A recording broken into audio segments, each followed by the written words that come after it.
police, fire, medical. I need emergency, please. What? Ambulance. Someone is hurt. Lacerate cuts. Okay, who's cut?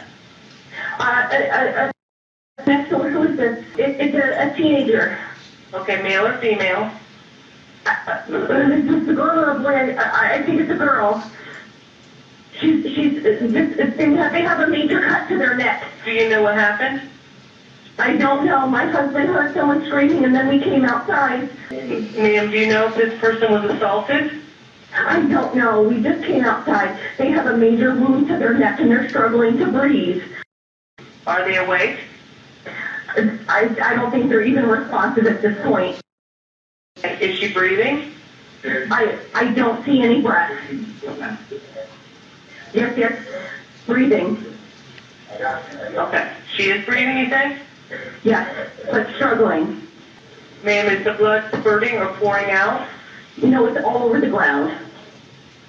Okay, but is it spurting out or pouring out of the person? It may have already. I don't think this person has any more blood. It looks like a knife wound. Okay. I don't think Get it clean, right? I don't see them breathing. I don't think they're with us. Una llamada al 911 alterando sobre una persona que se está desangrando en el suelo. Una llamada que se torna un poco frustrante.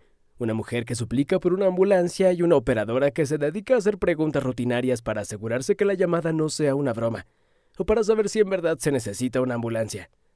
Mientras se realiza la llamada, una mujer se desangra poco a poco y a simple vista muestra una herida grande en el cuello, que al parecer fue hecha por un cuchillo, pero como la denunciante lo afirma en la llamada, no lo sabe, no está segura, pero su instinto básico de conocimiento sobre herramientas de cocina casi le afirman que así es. Le preguntan a la víctima si sigue viva, y del otro lado del teléfono solo se puede escuchar la frase «No creo que ella siga entre nosotros». Un ataque de celos y furia provocan que le haga múltiples puñaladas a su víctima, diversos golpes en la cabeza y huir entre la oscuridad mientras ella pierde la vida poco a poco. Cada gota de sangre que pierde es una bocanada de aire menos. Alguien escucha el alboroto y avisa a la policía, pero el atacante ya se había escabullido en el bosque. ¿Por qué lo hizo? ¿Qué le orilló a cometer ese acto tan descabellado? Y lo peor, ¿por qué fueron ignoradas todas las señales de advertencia después de su primera víctima? Quédate con nosotros y juntos revelemos este grotesco y salvaje crimen que ha dejado en shock a más de uno. Recuerda suscribirte a nuestro canal. Primero conozcamos a Elizabeth Baker, una mujer de 43 años, que vive en el condado de Lithia en Florida junto con sus 2 hijos. Kate se desempeñaba como maestra de ciencias a chicos de 3er grado, amada por sus estudiantes y compañeros. El 28 de mayo de 2022, en una noche de verano tranquila y templada, Jonathan Figgins, quien vivía en la casa de al lado de Kay, quien dormía tranquilamente en su sofá mientras su esposa e hijos lo hacían en el piso de arriba, cuando después de la medianoche el señor Figgins escuchó un inquietante ruido que lo despertó del profundo sueño en el que se encontraba. La mejor forma en la que pudo describir el sonido fue diciendo que parecía como si alguien se cayera al piso y una mujer jadeando. El señor Figgins primero pensó que era una de sus hijas, quien se habría caído de la cama y estaba teniendo una pesadilla, pero al subir al piso de arriba se dio cuenta de que todos seguían durmiendo de manera tranquila. Continuó su recorrido por la casa, pero cuando decidió echar una mirada por la ventana hacia afuera y creyó ver a una mujer al parecer joven tirada boca abajo en el piso, muy cerca de su patio delantero. Esta mujer fue después identificada como Kay Baker. Kay estaba tirada sobre un charco de sangre que aparentemente brotaba de su cuello. Después de revisar el estado de la mujer herida, el señor Figgins escuchó un ruido que provenía de la parte trasera de la casa. Trató de identificar de dónde provenía exactamente el sonido y al parecer era un ruido que se introducía hacia el bosque, pero no pudo ver nada. El señor Figgins le dijo a su esposa Ruth que llamara al 911, pero para cuando llegaron los equipos de emergencia, Kay había muerto. Los médicos encargados de revisar el cuerpo de Kay, aparte de la gran herida de la que brotaba sangre, también notaron que el cuerpo presentaba varios moretones en cara y cabeza, heridas en los hombros y el cuello. La herida que presentaba en su cuello era bastante severa, por lo que los médicos concluyeron que el atacante tenía la intención de separar la cabeza del cuello. Los ayudantes se dedicaron a revisar el perímetro de la casa de Kay. En la carretera encontraron un Ford Focus de color gris, Después de hacer una exhaustiva revisión, se dieron cuenta que el auto pertenecía a Matthew Terry. Una de las ventanas de la casa estaba abierta. Era la ventana del cuarto de uno de los hijos de Kay y tenía el mosquitero roto. Afortunadamente, ninguno de ellos se encontraba en casa esa noche. La ventana daba hacia la casa del señor Figgins. A la derecha, saliendo por la ventana, estaba el patio delantero, la misma donde Kay fue hallada con el corte en el cuello. En el patio trasero descubrieron gotas de sangre.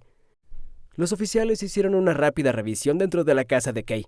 Al entrar a la cocina se dieron cuenta de que faltaba un cuchillo muy particular, del set que se encontraba en la barra. También hallaron un teléfono celular. El cuchillo que faltaba, como lo habíamos mencionado, era especial.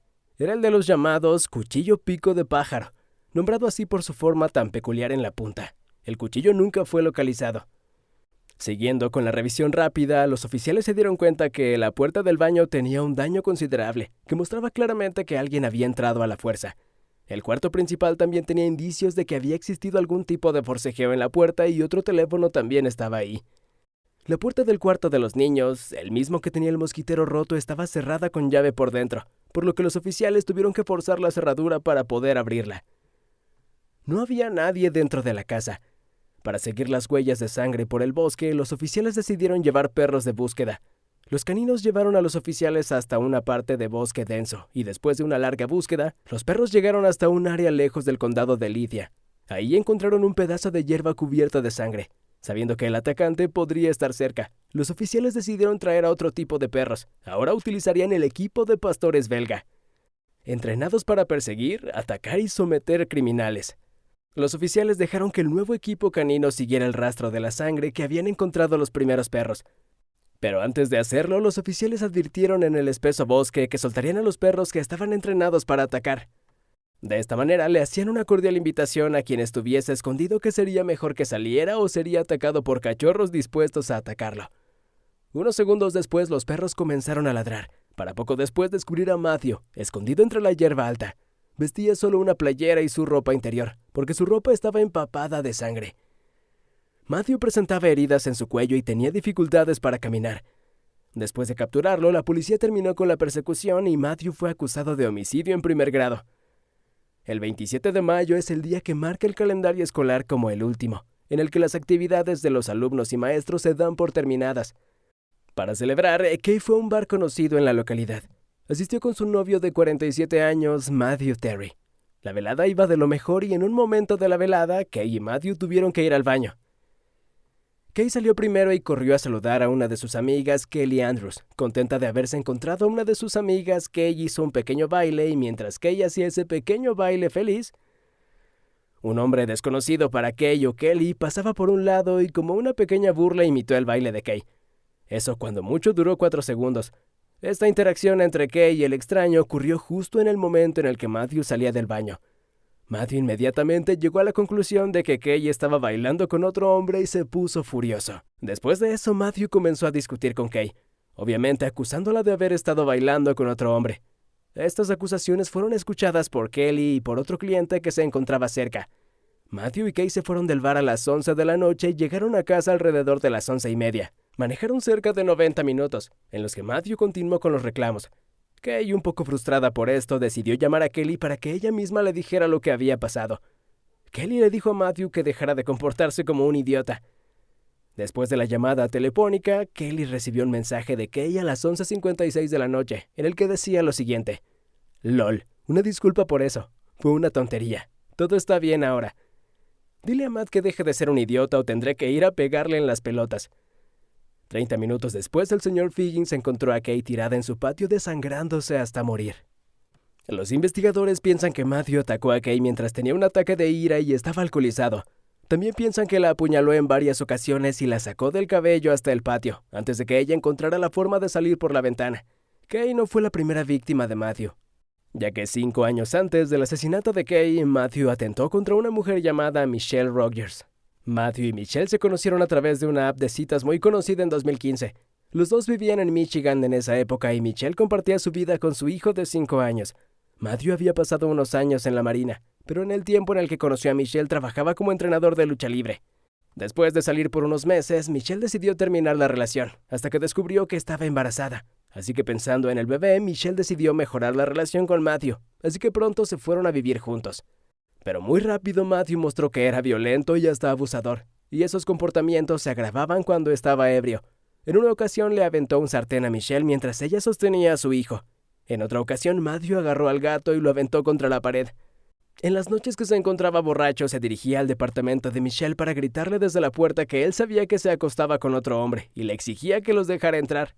Durante ese tiempo, Matthew trabajaba para un proveedor local de internet y un día le dijo a uno de sus compañeros que quería apuñalar a Michelle, pero su compañero lo tomó como un comentario sin importancia. Pero unos meses después, el 17 de marzo de 2017, salió a la luz el verdadero Matthew. Michelle y Matthew fueron a un bar, ambos acompañados de sus amigos, y alrededor de las 6 de la tarde, Michelle ya se quería ir a casa, que casualmente se encontraba en un bar adjunto. Michelle lo encontró tan ebrio que casi no podía pronunciar palabras. Michelle se molestó tanto con eso que decidió irse sola a casa, dejándolo en el bar. Alrededor de las 8 de la noche, Matthew regresó por la puerta trasera. Al igual que Kay, la policía encontró a Michelle tirada en el piso después de haber sido golpeada, apuñalada y maltratada. Michelle tuvo mucha suerte de haber logrado salir con vida. Sin embargo, tuvo que pasar 5 días en terapia intensiva por las heridas que el desquiciado Matthew le había provocado. Por esos sucesos, Matthew fue acusado de intento de asesinato, por lo que tuvo que llamar a un viejo amigo para que testificara a su favor durante la corte. Ese amigo era una mujer con la que había salido 20 años atrás y su nombre era Kay Baker, y ella con gusto ayudaría a su amigo. Por lo que le dijo a la corte que Matthew era una persona confiable y sincera y que ella confiaba ciegamente en él. Michelle intentó de muchas maneras hacerle ver a Kay el monstruo que era Matthew. Durante el juicio, Michelle le envió fotos a Kay de todas sus heridas y le decía: «Por favor, no permitas que te pase lo mismo». Pero Kay solo veía al hombre amable y gentil que había conocido cuando ellos salían. De algún modo, el abogado de Matthew logró convencer al juez que el ataque había sido en defensa personal, argumentando que había utilizado su entrenamiento como marino para neutralizar el ataque de Michelle. Por todo eso, Matthew fue condenado a pasar muy poco tiempo en prisión, por lo que se mudó a Florida para empezar una nueva vida al lado de Kay. Matthew negó todo el tiempo haber intentado o asesinado a su novia. De hecho, su defensa argumenta que Matthew y Kay fueron atacados por un intruso. Por eso Matthew tenía heridas por todo el cuello. Matthew fue condenado a pasar el resto de su vida en prisión.